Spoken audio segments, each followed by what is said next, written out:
présent, essayons de passer ensemble, Bezrat Hashem, aux différentes parties du corps de la femme. Tout d'abord, il faut savoir que d'après la halakha, la khafifa à proprement parler, c'est le nettoyage des cheveux et de bien les peigner. C'est-à-dire, pour procéder à la khafifa, tout d'abord, il faut que l'eau soit chaude. Et en particulier, l'eau avec laquelle on nettoie les cheveux, il faut qu'elle soit chaude. Effectivement, nos maîtres nous disent que l'eau chaude est de nature à démêler les cheveux. Alors qu'au contraire, l'eau froide est de nature à les endurcir et à les emmêler davantage. Donc a priori, on se nettoie bien les cheveux avec du shampoing et avec de l'eau chaude. C'est indispensable. Faute d'eau chaude, on peut se servir d'eau tiède, mais surtout pas d'eau froide. Une femme qui aurait fait une khafifa avec de l'eau froide, c'est très problématique. Donc on procède à la khafifa avec de l'eau chaude et il est conseillé et recommandé, je sais que ça va étonner certaines personnes, de se servir de conditionnaire, d'un démêlant. Pourquoi ?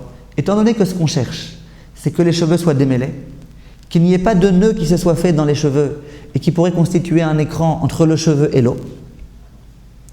C'est la raison pour laquelle plus on réussira à démêler les cheveux, mieux ce sera. Donc évidemment, on ne va pas se servir d'un démêlant qui est trop gras pour ne pas qu'il y ait du gras qui se trouve à la surface des cheveux. Mais un bon démêlant sera tout à fait conseillé, en particulier pour les femmes qui ont du mal à démêler leurs cheveux. Ça, c'est concernant les cheveux. Concernant le reste du corps, il est clair tout d'abord qu'il faut se nettoyer tout son corps. Avec de l'eau chaude, encore une fois.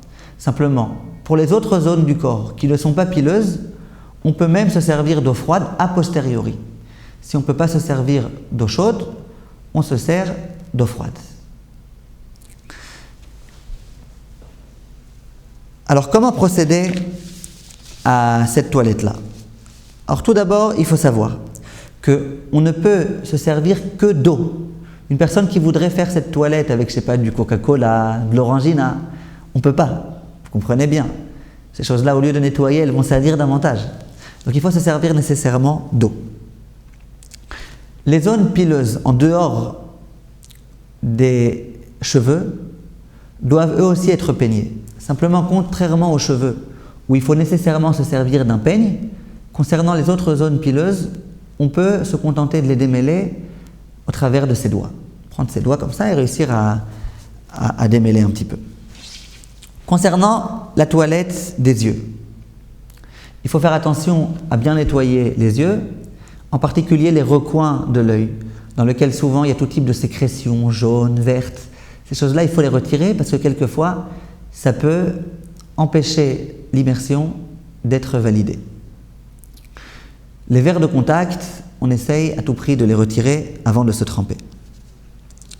Concernant la toilette des oreilles, on nettoie bien ses oreilles, toutes les parties de l'oreille. Les saletés qui se trouvent à l'intérieur de l'oreille, il faut discerner entre deux cas. Les saletés qu'on peut voir de l'extérieur, ce sont des saletés qui sont vraiment problématiques et il faut complètement les retirer. Les saletés qui se trouvent vraiment dans le fond de l'oreille et que extérieurement on est dans l'incapacité de voir, ces saletés-là ne posent pas de problème et il est clair que ce n'est pas la peine de se percer les tympans, chas v'shalom. Il faut faire attention à se nettoyer tranquillement les zones auxquelles on a accès facilement.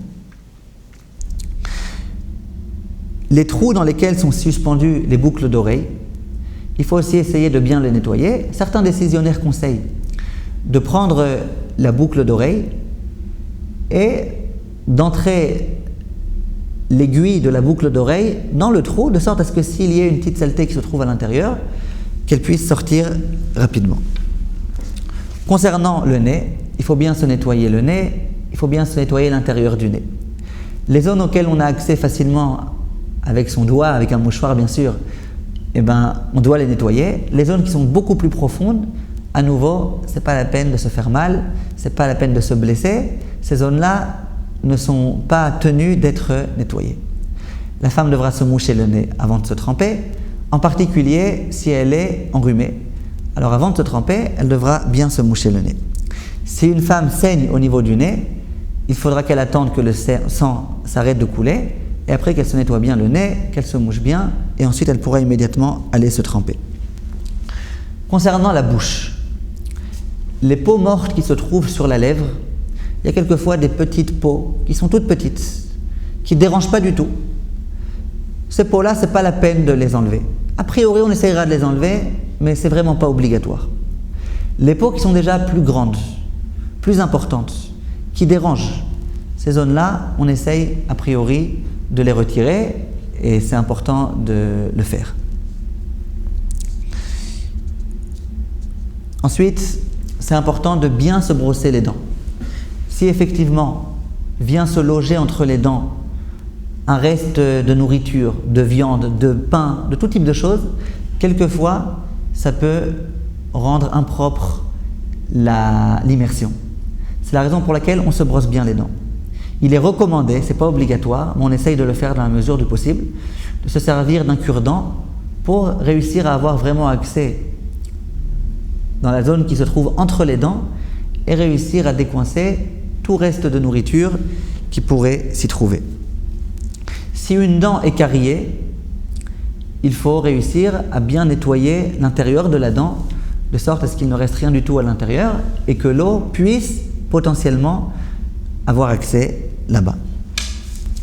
Si on parle de la bouche, il est important de parler d'un certain nombre de points qui sont liés à cette chose-là. Parlons tout d'abord d'une personne qui a un plombage définitif, ou en bon français, une obturation dentaire qui est définitive. Dans ce cas-là, étant donné que ce plombage-là va rester toute la vie, on considère que désormais il fait partie intégrante de la dent. C'est quelque chose qui va toute la vie faire partie intégrante de la dent. Donc il n'y a plus de problème de khatsitsa. Toute la khatsitsa, c'est qu'il y ait quelque chose qui fasse écran entre ma peau, entre mon corps et l'eau. Mais là, cette chose-là, elle-même, elle fait partie intégrante de la dent. C'est devenu de la dent, ce plombage, cette obturation. Donc c'est la raison pour laquelle, dans ce cas-là, il n'y a pas de problème. Concernant une obturation provisoire, là, c'est déjà un plus grand problème. Parce que d'une part, je suis intéressé à ce qui reste là-bas. J'ai besoin que ce plombage reste là-bas en attendant, momentanément. Mais d'autre part, je sais très bien que je vais le retirer. Or, que faire dans un cas pareil ? La plupart des décisionnaires contemporains se sont accordés à dire que si cette obturation doit rester 30 jours, depuis le jour de l'immersion jusqu'au jour où elle va être retirée, pour ensuite être remplacée par le plombage définitif, la femme a le droit de se tremper. Dès lors que ça va rester 30 jours, on considère que ça fait déjà vraiment partie intégrante de la dent. Dans 30 jours, on le retirera. Mais si jamais c'est moins que 30 jours, d'après ces décisionnaires, c'est un problème. D'autres grands décisionnaires contemporains ont dit que dès lors qu'il va y avoir un laps de temps de 7 jours entre l'immersion et le jour où on va retirer ce plombage provisoire, on peut aussi autoriser de se tremper. D'autres décisionnaires disent que, étant donné qu'on est intéressé à ce que ce plombage soit là, et que lorsqu'on va le retirer, ça va être finalement que pour en remettre un autre à la place, on considère que même si on l'enlève le lendemain, ce n'est pas un problème. Donc il y a plusieurs avis qui existent. Il y a un dernier avis qui tient compte de la couleur de ce plombage. Est-ce qu'il est de la couleur de la dent, auquel cas ça ne dérange pas tellement la femme, ou est-ce qu'il est d'une couleur argentée? Ça dépend aussi sur quelle dent il se trouve. S'il se trouve dans les dents postérieures, ça veut dire tout au fond, la femme peut très bien faire un sourire sans qu'on le voie, et donc on peut autoriser. Donc pour toutes ces raisons-là, que chaque personne fasse selon son rave, une personne qui doit se tremper alors qu'elle a une obturation provisoire, qu'elle téléphone à son rave pour savoir le comportement à adopter. Concernant une couronne, c'est la même chose. Si c'est une couronne définitive, ça ne présente aucun problème. Si c'est une couronne provisoire, ça dépend exactement de ce qu'on vient de préciser il y a un instant concernant le plombage.